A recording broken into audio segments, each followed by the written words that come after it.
This is Infotainment. Ukamva sasi chonjigulira ndiye kuti umaziwa kuti nkhani za msanguluso zabwera. Tikuwuzeni kuti kunali chani nkhani za msanguluso komanso kukhalenso chani nkhani za msanguluso. And my name is Sam Banda Jr. In this edition, Minister of Tourism, Culture and Wildlife, Michael Usi, talks to us about the Arts Council as well as the Blantyre Cultural Center. Artists have been crying for the Arts Council. Where are we on the Arts Council? As well as the Blantyre Cultural Center, it's been in a pathetic state. Is there any progress on the development of Blantyre Cultural Center? We speak to Michael Usi, and again, selling in makeup, a young artist by the name of Ruben Salima, all the way from Blantyre, doing quite an amazing work in terms of makeup art. For those of you who can work on a wound and show it on a face, showing the best of that talent, then you don't hesitate by meeting Ruben Salima. He will actually do that right away. Those are the talents which we see in movies, and he's doing that. We talk to Ruben Salima, and again, Solomonic Peacocks, through a funding known as a COVID Response Project, they've bailed out veteran musician Patrick Simakweli, who is struggling at the moment to make ends meet because there are no shows basically because of COVID, and artists are not performing. So Patrick Simakweli has been struggling basically to make ends meet, and Solomonic Peacocks decided to reach out to him. We have that story as well. All you can do is stay right there as I bring you more in Infotainment, a basket full of arts and entertainment.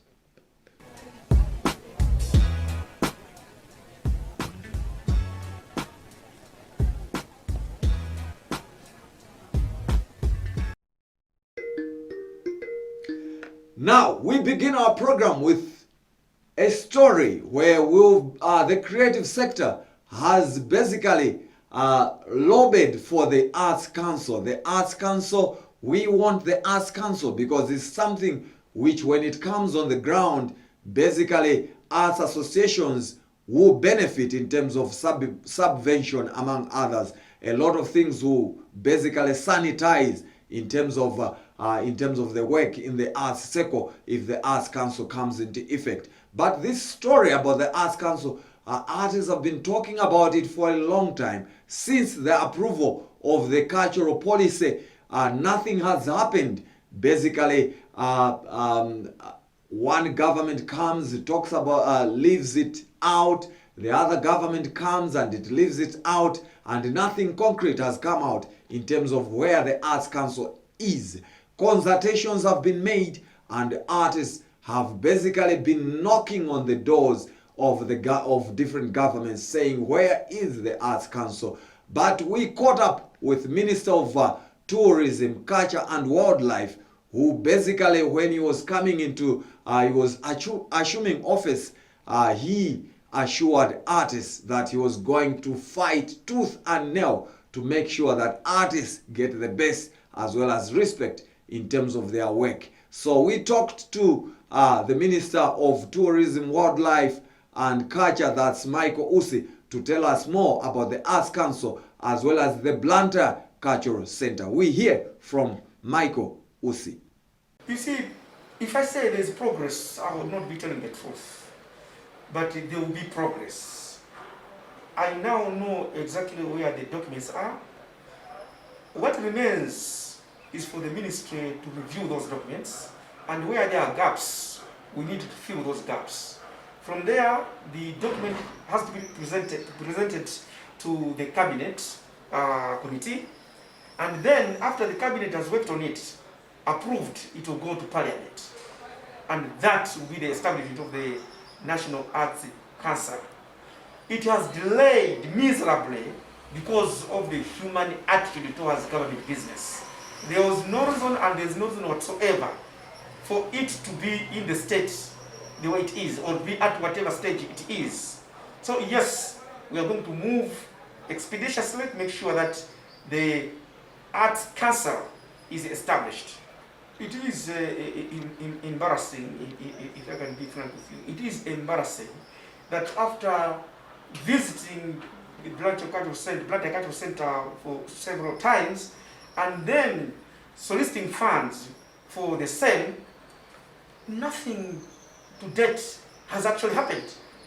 The truth of the matter is, Honorable Felix Musu, the Minister of Finance, allocated the amount of money that I did ask for the Blantyre Cultural Center.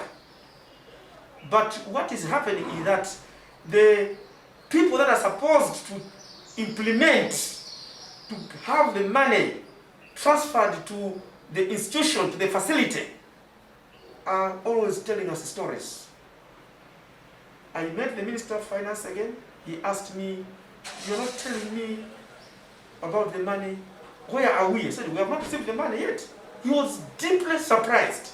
So you can see the Minister of Finance, the Minister of Tourism, Culture and Wildlife talked, the money allocated, but the people that are supposed to do the job, they are in this in the fashion of telling stories. Today you get this story about elephants, tomorrow about hippos, another day it's about crocodiles.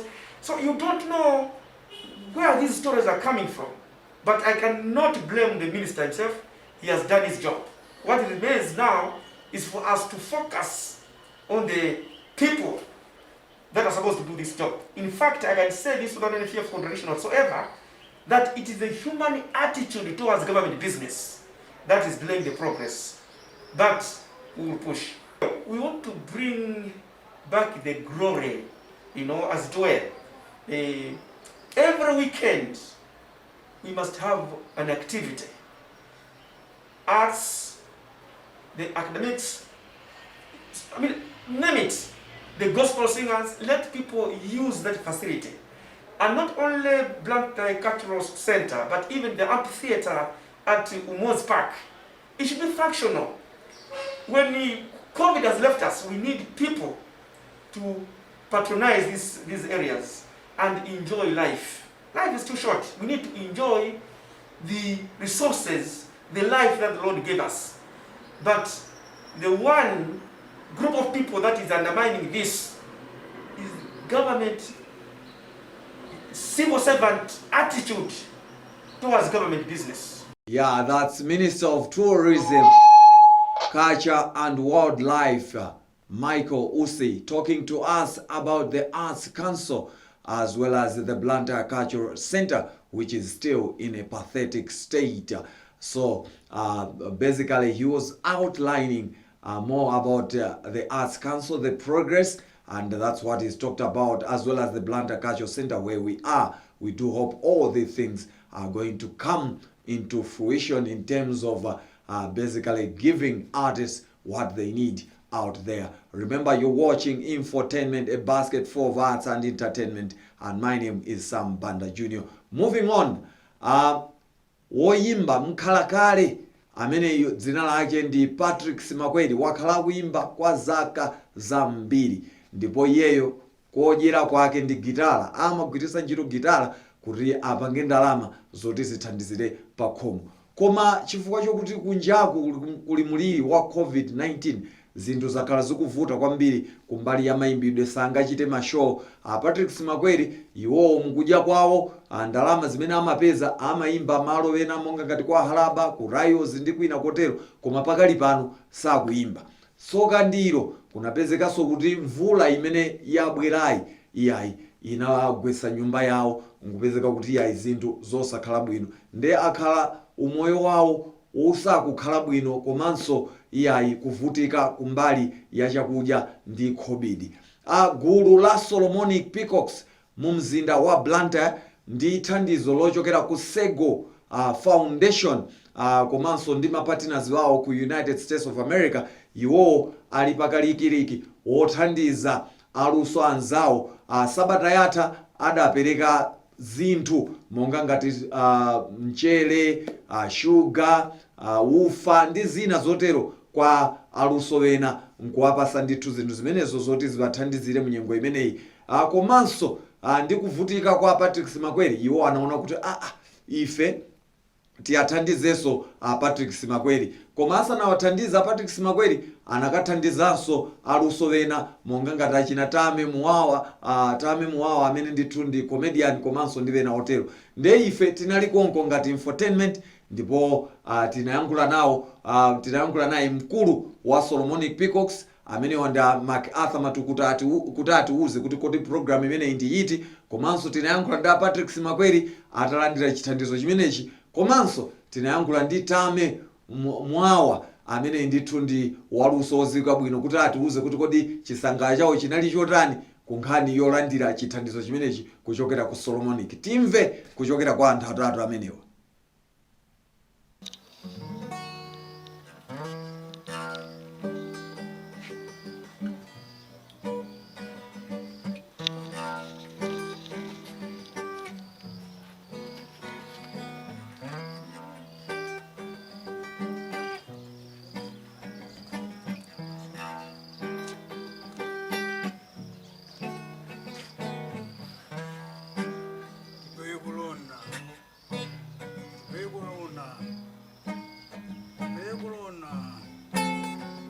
Ndagenda muno kwambiri ndibona kuti kunja kuno kuli muno faponena zona ndangomati mamawa basi masana kungokhala ndapita pena pake nkoma ndi bwana wena woyang'ana anthu oyimba nokuti sandankisoza bwino basi ndabwera pa nyumba iya ndiona kubwera abale aona ndangeza kuti abwale kuti azanthandiza ndakira ndandikunda thokoza mwambo wena anthu amene akuyenda mphamvu ya Mulungu ndithu ndathokoza kwambiri. Bwino mudza kuno mayimba ku Royal Zotero, mayimba ku Rota Zotero, mayimba ku Seredi Botero, mayimba ku Brand Sports Club, mayimba ntaizi na ku Mount Sochi. Mwambiri mayimba meye mutawansi naipo tanganidwa kwambiri. Mamene abwera kuona yoyamba ija nazamba basi ose mayimba kana tekana mbeso mayimba so yangubwera yoyipa kwambiri ndipo ndipo bese kuyimba kwina kwake ndiso mapito wake ndi mavuta kuti zingati kunena so chitika zake. Nyumbai basi nyumbai inakwa ndi mvula imene nazabwera chapo ndangubwera mankokomoka inachokera kandi mphiri mukasi ndikudzera inakhala bwanji kale fana ngafisire pafupi ndi phiri fanjo nchongo dabwisina ngamwamba mvula imene mwa mtundu moda pa kuna inangubwera ngati dzimadzi dzikira kumwamba ako zina zingati mvula za chimvula chopsa chicha kungomenya khoma limene basi zinaza mtundu wanje kungogwera mwenso nali momwe kwanagwera kunja mimi nachitika kuti igwe nyumba imene. Monga ife tinambira last week project imene iyo ipanga target ma artist and ma artist singopanga target okauka theater azisuzo poetry ovina ngati mene munaona so last week. So ichicho kuti tibwere kuno titakumana ndi artist moza nana koma nzathu Simakweli zinthu sizili bwino yayi panopo chokudya chimachita kuvuta ande chatero talankhula ndi Simakweli azondiuzaso ati nyumba yawo so yatani yako amene mukuonera kumboyo. So chinatipasa ife chidiyo chinatipasa ife kuti tibwere kunoko tizakumana ndi Simakweli timulimbikise nzathu nthawi ya mavuto ine tonse tili mavuto a COVID-19 koma pabweranso chipinjo chokuti nyumba yake yako. Ine ndachilandira bwino kwambiri ndithokoze amene wa Solomonic kunena kuti apanga chilinganizo chimenechi kuti ganizira ife anthu opanga luso tinene chilungamo ife anthu opanga luso opanga masewero pa nthawi imene a president yakale ananena kuti wapezeka munthu amene ali ndi matenda a COVID-19 anayimisa china chilichonse ndiye ife anthu opanga masewero tikati tadya tikati takhala pa umoyo wathu timadalira kunena kuti tigwire ntchito tisonkhanise anthu abwere aonere amvere uthenga umene ife tili nawo. Ndiye atangonena kuti kwapezeka kesi ya munthu COVID-19 chilichonse chinayima ndi moyo wathu tikuyenda mu moyo ovutika kwambiri. Ndiye lero Solomonic akabwera poera kunena kuti achifuna tithandize ma artist kuti gaira ndithu ufa umenewu sugar mchere iya ndi zinthu zabwino kwa basi kwa ife ndikuthokoza. Woyimba Rita watulusa nyimbo yatsopano imene mutu wache akuti nthawi. Msikana ameneyu kapena titi msungwana ameneyu chaka chatha adachita bwino kwambiri kumbali ya mayimbidwe, chifukwa chake adatenga ndithu award ya best female artist. Atatulutsa ndithu nyimbo zingapo, nyimbo imodzi imene adagwira ntchito kapena adayimbira limodzi ndi Pixie imeneyi yotchedwa kuti kuwawa. Ndiye pakali pano akugwiragwira chimbali chache choyamba chotchedwa kuti nthawi, komanso watulutsa nyimbo yotchedwa kuti nthawi mogwira ntchito ndi producer uja wotchedwa Suspense. Tinakumana naye Rita kuti atifotokozere za chimbali chimenechi kuti chikuyenda bwanji, komanso nyimbo imene watulutsa kumene imene akuti nthawi. Timve kuchokera kwa Rita.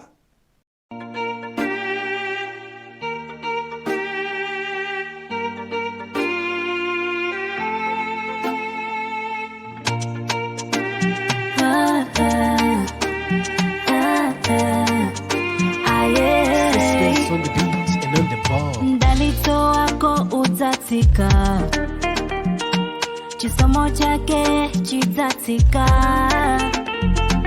mtawi yako itafika, nyengo zako zitasinta, chili chonse chomwe utagwile, chizabala zipatu, chizabala zipatu. Nyimbo ya nthawi ikukamba za khalidwe la anthu pena la phuma, kuti pena tikakhala tikufuna chinthu timakhala sitikufuna kudikirira kuti nthawi yake ikwane kuti chinthu chichitike. Nthawi ikukamba zokuti uzikhala munthu wodekha, uzitha kudikirira. Nthawi ikakwana kuti chinthu chichitike, soma itafunikanso kuti ukakamize kapena utani, china yonse chimakhala m'malo mwake. Chimbali chimenechi chikhala ready ndikuyang'ana mwezi wa June. Of course apapata pangakale record muna nyimbo 8 zatsala muna zitatu 4, koma kamati mwezi wa June china chonse chikhala chili m'malo mwake, and ndizabwera ndithu pano kuzakupanga na update kuti chimbali chikhala ready tsiku lakuti mwezi umene wa June. Mukhala ma producer ena mu album imeneyi, koma nyimbo zambiri zomwe zili mu chimbali chimene zikhala zitagwiridwa ndi producer ameneyi Suspense. Kwa ine chinayi chinthu chopatsa chilimbikitso kwambiri, chifukwa munthu ukakhoti wagwira ntchito molimbikira, anthu ndikuyamikira ndithu kuti tikupereka ulemu kuti ntchito timwayigwira chaka chino. Zimakhala zinthu zopereka chilimbikitso, and kwa ineyo chaka chino sindibwerera mbuyo, ndizondipangisa kuti ndilimbikire ndithu kuposa somwe ndinapangira chaka chatha. Kwambirira mashow ndeti sangachitike panopa, ndeti ndalama ivuta ndithu kupanga kudzera mu nyimbo. And panopa tichivomereza kuti amalawi ambiri sana zolowerebe kugula nyimbo pa internet. Nene kuti practice manager yabwera chakumpanobe ndithu anthu akuyilandira kumene ndesi zinafikebe pokuti tingachikhazikisa kuti anthu azidalira kuti ndigulisa nyimbo pa internet. Sizimayendabe kwambiri mwachonchomo, nde kunkhani ya ndalamayi anthu oyimba takhudzika ndithu, koma ndichikhulupiriro kuti muna miyezi kubwera zinthu zisintha ndithu, tingokhulupirirabe choncho. Nthawi zafika, nthawi zafika, nthawi zafika, chimwemwe sindalamayi sauzunze mtima. Nthawi zafika, nthawi zafika, nthawi zafika, nthawi zafika, chimwemwe sindalamayi sauzunze mtima. Nthawi zafika, zonse umakhumba umafuna osakakamiza. Imeneyo mayimbidwe nyimbo yatsopano akuti nthawi. Kuchoka ku mayimbidwe tipite ku nkhani yokonzakonza, wena chingelezi chache amati makeup. Makeup imene timayiziwa ife mwina imakhala yokonzakonza amayi basi, kukonzakonza kuti kumaso kuoneke bwino, ndi zina zophodapoda. Koma makeup imene tikunena apa ndiyonena kuti makanema muja munthu ukamaonera umatha kuona pena munthu watemeka, iwe nkumaona ngati kuti mwina nzenizeni imakhala kuti artist wina wake wagwira ntchito pamene paja, kapena kumuona munthu wachichepere kapena wina wake nkumuyika makwinya uko, imakhala ntchito ya artist kapena timati makeup artist amakonzakonza.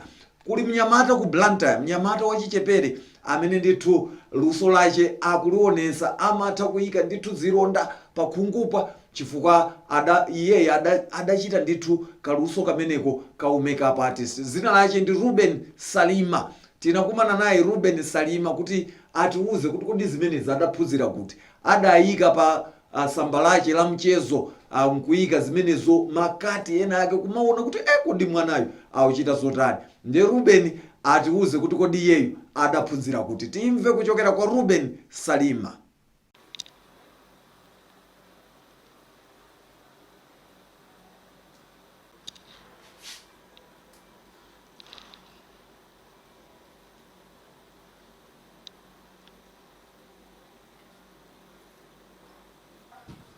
Mena ambira ati, I remember the first time ndali kuti pa YouTube mmoja ma videos, and then panaanza ngobwera video ina yake ya art ya makeup, and then I thought kuti what if nitaisira kupanga yanga even though ndibe materials.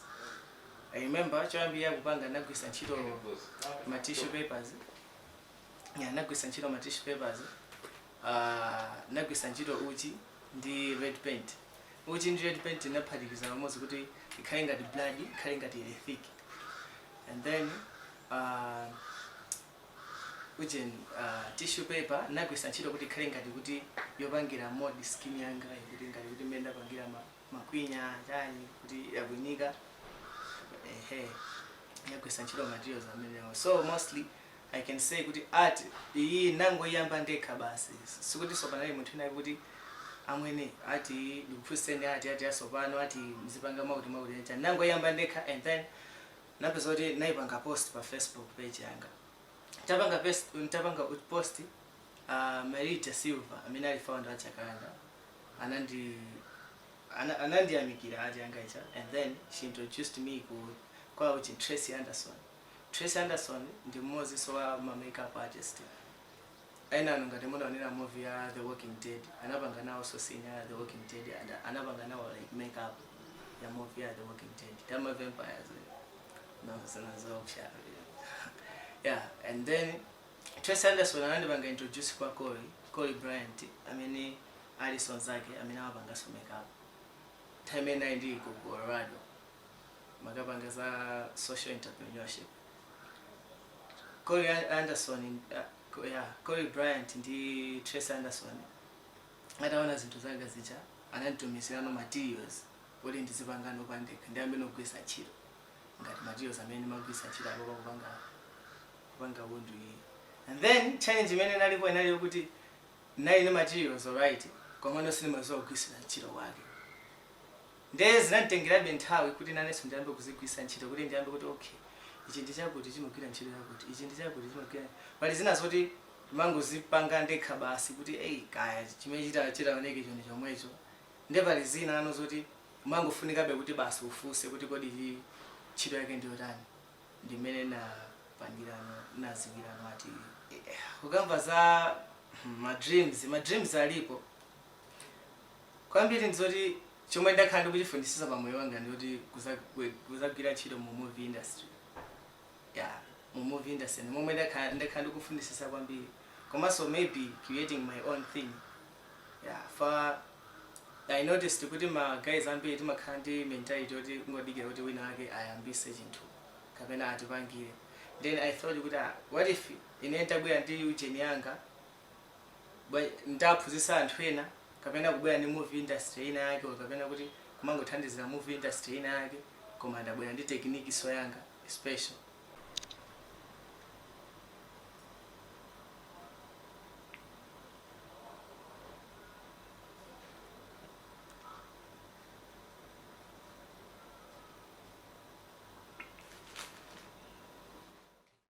Timalize akuti zabwino sizimakhala.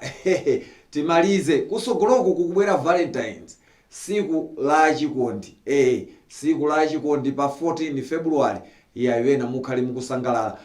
Wena atulusa nyimbo, mwana wacho wa Lucius Banda John Zembani watulusa nyimbo ya chikondi. komanso kuli zochitika waliko makhala ndi Dan Lufani akonza ndithu Valentine's special show. Koma woyimba bena iyayi atulusa ndithu nyimbo. Mmodzi mwa oyimba amene watulusa nyimbo ndi Chifuniro akuti mfumukazi iye anaona kuti iyayi angobwera ndi kanyimbo komanso akugwiragwira chimbale amene tinakumana naye kuti atiuze kuti kodi zonsezi zuyenda bwanji. Ine nkatero ndikusiyeni ndi Chifuniro koma ndisanzike kuti iyayi mwakoma nonse. Zina langa ndi Sam Banda Junior. Pitirizani kuonera kanema yanu ya TTV komanso program imeneyi ya Infotainment. My name is Sam Banda Junior. I'm out of here. Ciao.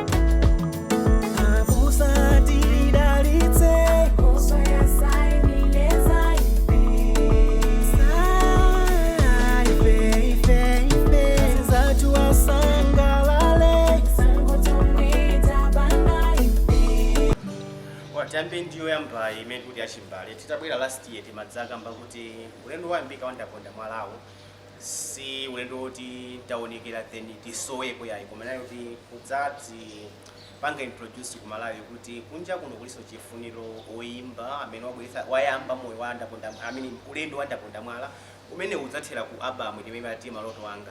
So ndakhala ndikumana ndi OBK producer wanga tajambula nyimbo zonse 10 nyimbo ndizosakaniza in terms of ngati majana yake muli yathu ya chamba cha Malawi kuno taphatizapo afro pop ni motero in terms of content it remains a gospel album. So kwambiri ndi nyimbo zokamba za chikondi cha Mulungu, nyimbo zopereka chiyembekezo, nyimbo zokamba za ukulu wa Mulungu komanso chikondi changa pa Mulungu, nyimbo zabwino kwambiri ena zimvera kale my listening parties kuti anthu angopeka feedback. The feedback is so good. The next stage ya chimbale kuti tameza kujambula kukhala nomwina kupanga strategize kuti Amalawi osati Malawi okha paja nyimbo zizo kumaoneka zikumamveredwa so kumayiko ena akunja tizekedwa pa times yakonera ndena kuti amene acha nyimbo zanga zipeze bwanji. So that's the next strategy imene tikukambirana ndi amene tikuthandiza nawo kuti chimbale ngati kuli kutuluka tikutse motani kuti ufunika launch ndi nyengo imene tikulutsa yoti mwina ma shows sakuchitika ikhale launch yake yotani. So we are working on that. Mukudikira choncho ndikudziwa mwamvera ndaponda mwala ija, mwamvera exemption, mwamvera sagona.